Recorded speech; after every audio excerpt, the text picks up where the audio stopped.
putol po dito, no?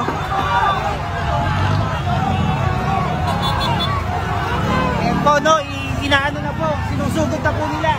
Nakagulo na po. Oh. Nagkakagulo na. So nagkakagulo na po, guys.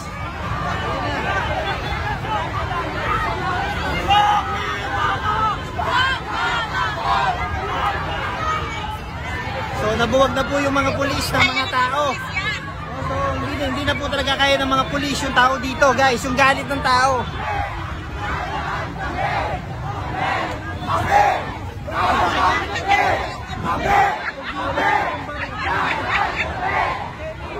Sa sobrang daming tao, guys, hindi kaya ng pulis.